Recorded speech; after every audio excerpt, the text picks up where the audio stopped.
बिस्मिल्लाहिर्रहमानिर्रहीम। आज हम स्टूडेंट्स पढ़ेंगे बेनज़ीर भुट्टो का दौर हुकूमत। उनका दौर हुकूमत था 1988 से लेकर 1990 तक, यानी उनकी 2 दफ़ा हुकूमत आई थी। उसके बाद उनकी हुकूमत आई थी 1993 से लेकर 1996 तक।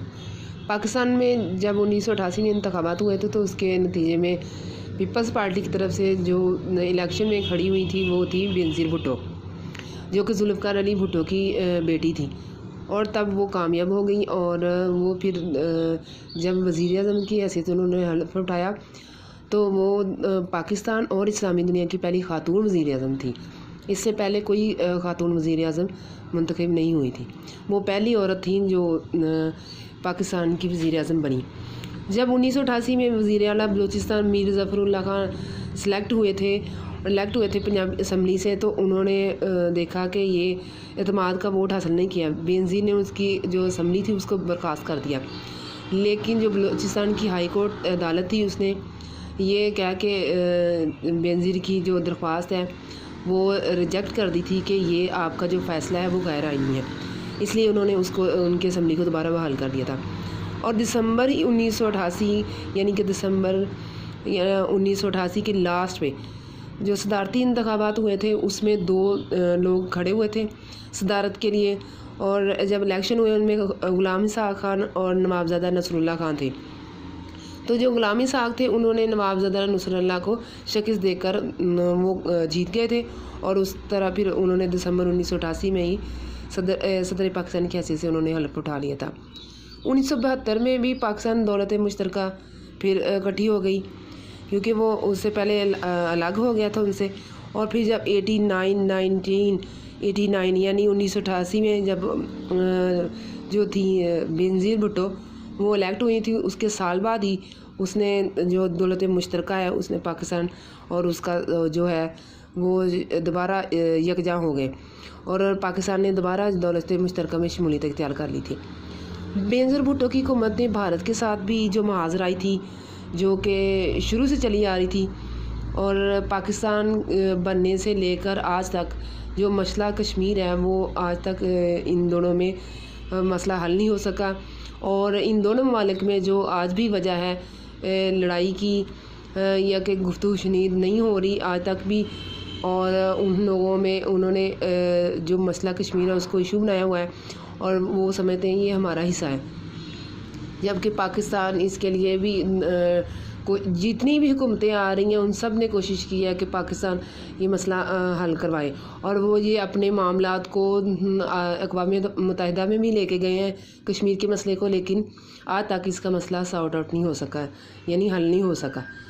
तो उस वक्त जो वज़ीर आज़म थी यानी बेनज़ीर भुट्टो, उन्होंने ये किया कि जब सार्क की चौथी कॉन्फ्रेंस हुई तो जो राजीव गांधी था उस दौर में उनका वज़ीर आज़म भारत का, उनके साथ उन्होंने अपनी मुहाजराई ख़त्म करके उनके साथ अच्छे सफ़ारती तल्लुकात कायम किए, उनके साथ अच्छे तल्लुकात कायम करने की पॉलिसी अपनाई थी कि हमारा आप लोगों के साथ कोई लड़ाई झगड़ा नहीं है, और जो मसला कश्मीर है उसको जो है वो सुलह की बुनियाद पर मिल के बाहमी गुफ्तगू शनीद से हल कर लिया जाए। बेनज़ीर भुट्टो की हुकूमत ने मुल्क की तरक्की और समाजी बहबूद के लिए भी बहुत से इक़दाम किए थे। उन्होंने अवाम को मुलाज़मतें देने के लिए ब्यूरो प्लेसमेंट के नाम से एक इदारा कायम किया था, इससे बहुत से लोगों को जो थी वो मुलाज़मतें भी मिली थी। और 6 अगस्त 1990 में ही सदर ग़ुलाम इसहाक़ ने इनकी जो हुकूमत थी वो बरतरफ कर दी थी।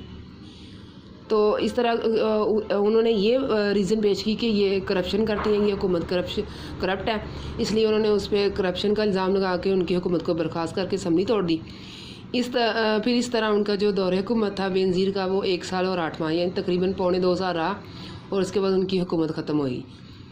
और उसके बाद दोबारा जो बेनज़ीर का दौर हुकूमत आया था, उनकी जो हुकूमत दोबारा आई थी उसका दूसरा दौर है वो है 1993 to 1996। अब बेनज़ीर जब दूसरी दफ़ा 1993 में पाकिस्तान की वज़ीर आज़म मुंतखब हुई, उन्होंने तब कौन से काम किए थे, यानी कौन से ऐसे तरक्याती मनसूबे किए थे। बेनज़ीर भुट्टो के दूसरे दौर हुकूमत में कराची फ़्लाईओवर ब्रिज की तमीर हुई थी और लाहौर बाईपास तमीर वगैरह के मनसूबे इन्होंने किए थे। और इसके बाद उन्होंने किसानों और ख़वातीन के लिए भी बहुत से इक़दाम किए, किसानों की बेहतरी के लिए उनको कर्ज़े दिए, اور کتنے ہیں کتنی حیثیت سے کسانوں کی حیثیت دیکھ کے کہ ان کو کتنے قرضے دینا چاہیے، کتنی مدت کے لیے دینا چاہیے، کتنا ہونا چاہیے، اس کی اماؤنٹ کتنی ہونی چاہیے قرضے کی. تو اور پھر انہوں نے جو ٹریکٹر ہے وہ بھی ان کو کسانوں کو مفت مہیا کیے تھے.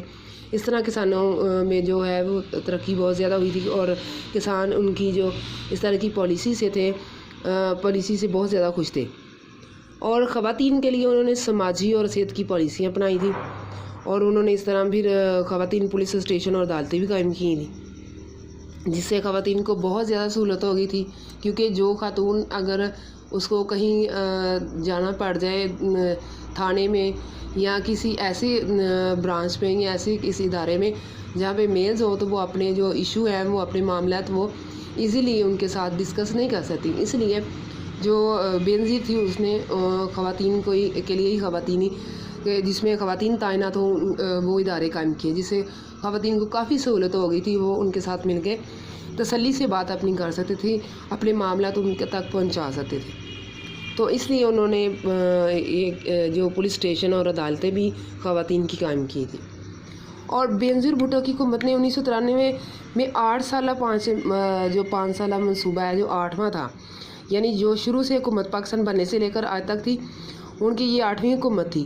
اور انہوں نے بھی پہلے کی طرح 5 سالہ منصوبہ یہ تیار کیا کہ بھئی اس 5 سال کے دور میں یا اس دور حکومت میں کیا کیا کام میں نے کرنے ہیں، کیا حکمت عملی ہوگی. یہ سارا انہوں نے بتایا تھا کہ 5 سال منصوبہ ہم نے اس میں کون سے ترقیاتی کام ہوں گے.